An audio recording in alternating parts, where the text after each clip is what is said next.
Let's draw a boy with a sandcastle in Procreate. You'll get a free drawing guide, brushes, and a color palette to follow along. I'll guide you step by step and share helpful tips and tricks, secret techniques, and Procreate features I use all the time.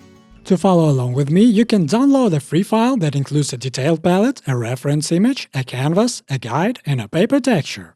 My patrons get access to a more detailed guide, exclusive lessons, and the full set of brushes. 3 of those brushes are also available for free to everyone, and those are the ones I'll be using in this lesson.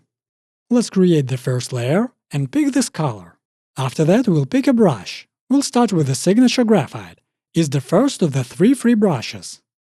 To change the brush size, use the slider on the left. Signature graphite is pressure dependent, so it can be very light or more solid. For the eraser, we'll also use the signature. It works so well that I never switch to anything else. To clear the whole layer, use this gesture. To undo an action, tap with 2 fingers. To redo an action, tap with 3 fingers. When I need a denser brush stroke, I just press harder. That doesn't mean you should draw everything with one single pressure though. It's better to build it up gradually by layering strokes. That alone makes the layer thicker. When you draw, don't try to make everything perfect right away. If something doesn't look right, you can always fix the shape with the eraser. Just make sure to choose the right size. Double-tap the pencil to switch between the eraser and the brush. Let's make the brush bigger to fill in the shape. So the head shape is ready. Let's pick the pastel pencil. It's the second of the basic brushes available to everyone. Let's create a new layer and draw the hair. Now I'll show you how to draw with this brush when you need a stronger fill. If you want a thicker line, you need to go over it several times. Don't draw over the line again if you want a softer, lighter line. The way this brush behaves also depends a lot on pressure. As you can see, it reacts dynamically. If I press the pencil a bit harder, the stroke changes. Now I'm going to show you a quick way to control how heavy or light something looks. If it feels too soft, just duplicate the layer and merge it. That instantly makes it stronger. This is one of my go-to techniques, and I'll be using it again later with an extra step I'll explain soon. If you're having trouble while drawing, check your brush size. You might need to make it bigger or smaller. Also, don't forget to adjust your eraser size. As you can see in this example, the eraser removes part of the texture. I do this on purpose because a flat texture along the edge looks boring. You need to add rhythm and visual variety. Another way to add visual interest, nuance, and rhythm is by mixing brushes. You can mix different sizes of the same brush, or you can combine textures from different brushes. Just don't forget about the eraser. For beginners, the free brushes I offer are more than enough, but the full set is made for those who want to grow as professional illustrators. I created 10 well-balanced brushes that complement each other and always have their use. You can see me draw with all of them in the tutorials on my Patreon, as well as in the demo video linked below. The best choice for filling is the signature graphite. Let's make the brush bigger and fill in the shape. Let's create a new layer and draw the ear on top of the hair. Now we'll draw the eyebrows. Don't press too hard on the pastel pencil when you want a more defined and solid line.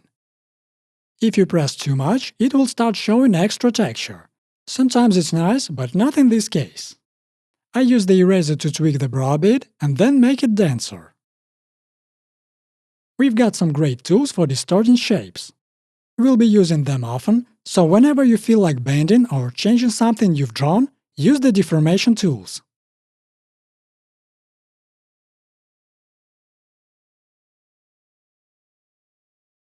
Duplicate the eyebrow layer, flip it horizontally, and drag it to the right. Then you can merge the copy and the original. To use a reference, unlock its layer and move it like I do. You don't need to point at it directly.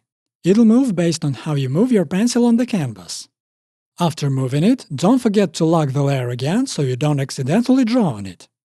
When we need a more natural brush instead of a textured one, a smaller signature graphite size always works perfectly. I'm using autofill to fill in the neck. It's handy, but sometimes it's easier to just paint it in with a brush. Create a new layer for the nose and shrink the signature graphite even more so it feels more natural without strong texture. Don't forget to turn off the drawing guide when you've drawn the shape and want to see it clearly. Try using the eraser to soften the transition a bit. You might like using this trick in your drawing. If the proportions aren't quite right, use the deformation tools to adjust the shape. Now we're going to start drawing the eyes. It's way easier than it might seem at first. The whole trick is placing a certain number of drawn circles into the eye shape using a clipping mask. First, let's draw the base shape. Sometimes when you use autofill, it might fill the whole canvas instead of the area you want. You can control that by moving your pencil left or right across the canvas. Imagine you're drawing an invisible line without lifting your hand. To draw the second eye shape, I'm flipping the entire canvas horizontally so I don't have to reach across the screen. Let's draw the circles now. Create a new layer for the first circle. Don't stress about making it perfect. Just draw a rough circle, hold your pencil on the canvas for a few seconds, and then choose circle from the two suggested shapes. Duplicate this circle, grab the next color, and fill it. Then make this circle smaller. Do the same again. Create another circle, fill it with the next color, and then scale it down. To make the highlight, we'll quickly practice creating color manually. Open the Value tab. We're focusing on saturation and brightness. Drop the saturation to 0 and raise brightness to 100. That gives us pure white. Draw the highlight and lower the opacity of that layer. Let's select these layers and move them up.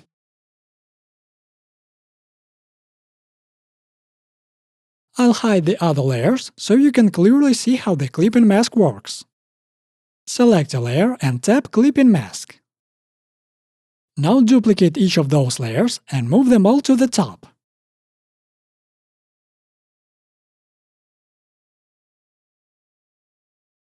Then drag them to the other eye. You don't have to follow along with this step. I just merged the layers to keep the eyes more compact in the Layers panel. Now let's add a shadow to the eyes. Create a new layer and apply a clipping mask to it. Then lower the brightness to 0 to get pure black. Increase the brush size so that the signature graphite acts like a soft brush. Tap the layer and choose Multiply in the blending modes. After that, reduce the opacity of this layer. If needed, you can always either draw more shadow or just move this layer around. For these kinds of lines, the best option is the mellow pencil. In the default brushes, the pastel pencil can be used instead. To make it as dense as the mellow, you'll need to duplicate it a few times, just like I showed before. To add more variety, we can not only duplicate and build up the shape, but also rotate and deform the copy of the layer. This lets us control not just the density, but also the variation in texture. Getting used to working with the eraser when shaping things is important. It's just as important, maybe even more, than the brush itself. If you want to keep things more organized in the Layers panel, group your layers. We'll draw the lips using the signature graphite and the eraser. In the lessons on my Patreon, I use all the brushes from my set. In the lessons on YouTube, I show how to draw using only my free brushes. If you have all my brushes and want to use them for this illustration too, check out how I draw with them in the exclusive lessons and try them out here. Still, don't forget about the 3 basic brushes. I made them available for everyone so beginner illustrators could see how different brushes can feel and start learning with a limited set.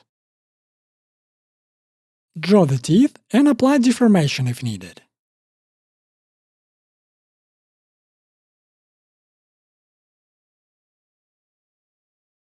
I usually use the plush pencil to draw small features like the corners of the lips. It also works well for soft and subtle lines. In the default set, it can be replaced by the signature graphite. Just make sure you don't press too hard so the transitions stay smooth. If you've got the full brush set, you can try using the hazy graphite for the cheeks. Still, that doesn't mean the signature graphite won't do a good job. Let's increase the signature's size to make it softer and more textured. The third basic brush that's available for everyone is the gesture pencil. It works great both for lines and subtle details like this. Sometimes you might want something even softer than the brush gives. In those cases, try adding a bit of Gaussian Blur. Just a few percent can make a big difference, so don't go overboard. Let's add a shadow to the neck. The palette already includes the color we need for that. I've left out some extra colors on purpose, so I can show you how to choose the right ones yourself. But before we move on to the theory and practice of working with color, I'll walk you through the key steps for drawing this illustration, and I'll also share very important tips every beginner illustrator should learn. First, I'll show you how I quickly draw complex shapes. I draw without worrying about proportions at first. The main goal is to get a solid mass, and then I use the eraser to carve out the shape I need. This makes the process much easier and faster. Keep switching between the brush and the eraser as you work. We'll add all the shadows and lines in the next stage, after all the elements of the scene are drawn. If your idea feels too complex, always think about how to simplify the way to get the right shape. Draw in parts, gradually building what you need. Just make sure you keep the whole form in mind and don't dive into the details too soon. Don't be afraid to make mistakes. Everything's easy to fix. It gets even easier if you remember what I've taught you. You don't need to draw things perfectly right away. Let yourself draw loosely first, then switch between the eraser and the brush to shape the element the way you want. To work with the specific elements on the layer, we'll use Freeform Selection. This tool is one of my most frequently used. I'll show you different ways to use it more than once. Let's move on to drawing hands. To make it work, just follow the steps I'm going to show you. First, we'll draw the direction of the fingers. Then we'll gradually thicken them, keeping an eye on the proportions. If you make one finger thicker, do the same for the others. Duplicate the layer to boost the density, then merge the original and the copy. After that, you can take the signature graphite and make everything denser and more natural in texture to keep the shape readable. Now we'll use the essential deformation tools. Watch how I use Freeform Selection together with the distortion functions and try applying these techniques in your own illustrations. We'll draw the second hand the same way, so let's move on, there are more techniques and tips ahead. Another essential trick I use all the time is Freeform Selection Fill. We create the shape we need using a selection, then fill the selected area with color. In just a few seconds, we've got a shape we can refine further using the eraser, brush, or deformation tools. For more experimental changes in shape and proportions, we have Liquify. I rarely use it myself, but it's definitely a tool you should know about.